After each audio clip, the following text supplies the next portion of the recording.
আসসালামু আলাইকুম রহমতুল্লাহ। East fermentation কিভাবে করতে হয় সেই প্রক্রিয়ায় আপনাদের আজকে দেখাবো। এই যে বাটিতে সামান্য পরিমাণ হাফ বাটি পানি নিয়েছি। কারেন্ট না থাকার কারণে ভিডিওটি একটু কোয়ালিটি খারাপ হবে, একটু কষ্ট করে দেখে নেবেন। এই যে এটা হচ্ছে চিনি।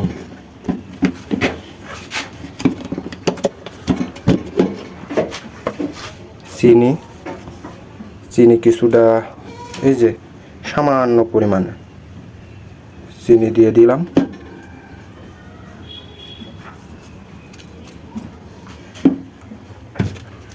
এবার চুলাতে দিয়ে দিলাম, একটু আঁচ কমিয়ে দেব। জাস্ট বেশি সময় না, 10 থেকে 15 সেকেন্ডের মধ্যে হয়ে যাবে। একটু ধৈর্য ধরে দেখবেন, অনেক কিছু শিখতে পারবেন। যারা গরু খামারি আছেন বা ছাগলের খামারি আছেন, ইস্ট ফার্মেন্টেশন খাদ্য দিলে অনেক উপকার হয়। এই বিষয়ে একটি ভিডিও দেওয়া আছে, সেটা দেখে আসবেন এবং এটা কিভাবে করতে হয় সেই বিষয়টাই আজকে জানাচ্ছি। সামান্য পরিমাণে নেড়ে দিবেন, হাত দিয়ে হোক চামচ দিয়ে হোক নেড়ে দিবেন। খুব বেশি সময় না, 10 থেকে 15 সেকেন্ড। এই যে আমি হাত দিয়ে দেখছি সামান্য গরম হয়েছে, আর একটুখানি লাগবে। হ্যাঁ, গরমটা হয়ে গেছে, দেখলেন?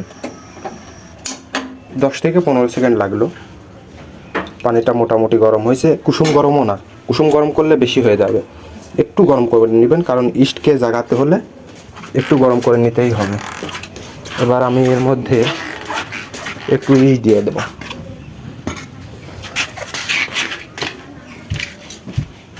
এই ইস্টটা আমি হাফ কেজির প্যাকেট কিনে এনেছি। এই যে একটি বয়ামে করে রেখে দিই।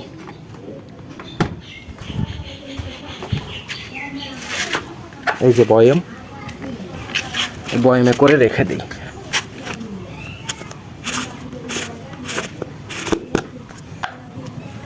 এই যে ইস্ট হাফ কেজি পরিমাণ, কারণ একবারে তো লাগে না, একটু বেশি পরিমাণ কিনে এনে রাখবেন। এই যে চামচ আছে, এই চামচের আমি 2.5 চামচ ব্যবহার করি।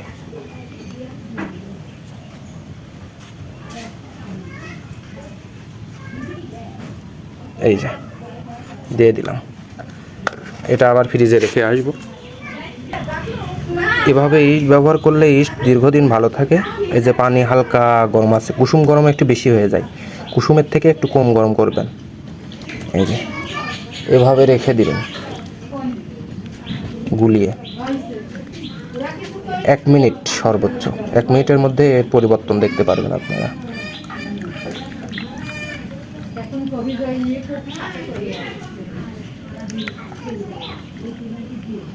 যেভাবে একটু দিয়ে দেবেন, 1 মিনিট ধৈর্য ধরেন।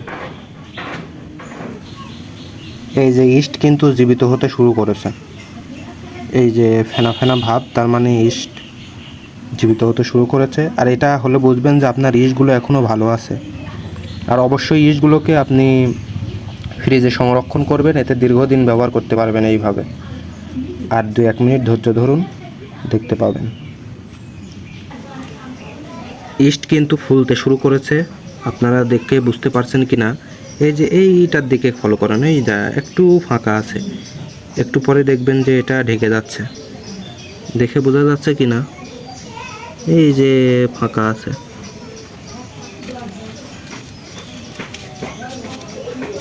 এটা কিন্তু আস্তে আস্তে ঢেকে যাচ্ছে।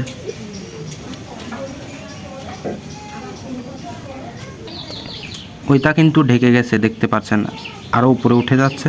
এখন আমি খাবার আনবো, খাবার আনে কীভাবে খাবারের সাথে মিক্স করি সেটা দেখাবো। এই যে এই বালতির মধ্যে আমি রাখি, এই যে ঢাকনাযুক্ত বালতি, এই বালতির মধ্যে আমি এটা খাবারটা রাখি।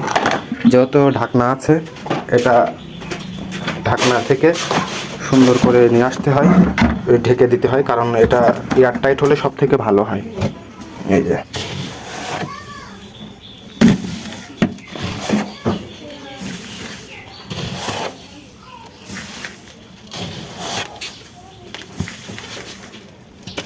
চার মগ নিলাম। এই যে এখন এটাকে পানি দিয়ে একটু হালকা নরম করে নেব। এই যে পানি, পরিমাণ মতো পানি দিয়ে দিলাম। এবার খাবারটাকে একটু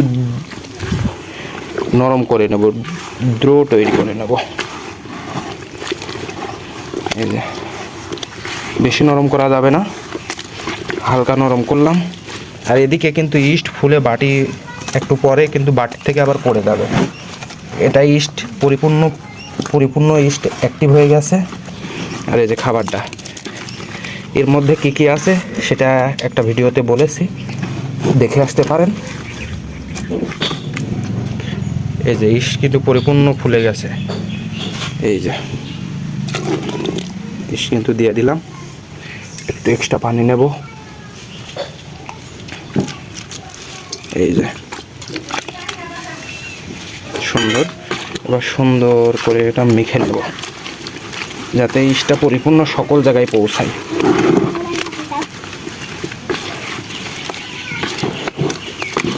সবগুলো জায়গায় সুন্দরভাবে দিয়ে দিলাম। এটা খেতে দেব প্রায় বিকাল 5টা। এখন প্রায় বাজে ঘড়িতে 9:30 মতো, দুঃখিত 11টা মতো। বিকাল 5টায় দেবো, এজন্য একটু ইস্ট বেশি ব্যবহার করেছি আমি। এই যে শেষ সুন্দর এই খাবারটা। এই যে ঢাকনা দিয়ে এয়ার টাইট করে দিলাম যাতে কোনো বাতাস প্রবেশ না করতে পারে। এতে বাতাস প্রবেশ না করলে খুব সুন্দর হয় খাবারটা ফার্মান্টেড। এই যে রেখে দিলাম, এটা ঠান্ডা শুষ্ক জায়গায়, এটা বিকালে খেতে দেবো। এভাবে আপনারা খাবার ফার্মান্টেড করে ছাগলকে খেতে দিলে ছাগলের কখনো ফুড পয়জনিং হবে না এবং স্বাস্থ্য ভালো থাকবে। এই বিষয়ে আর একটি ভিডিও দেওয়া আছে, আপনারা দেখে আসবেন। আসসালামু আলাইকুম ওয়া রাহমাতুল্লাহ।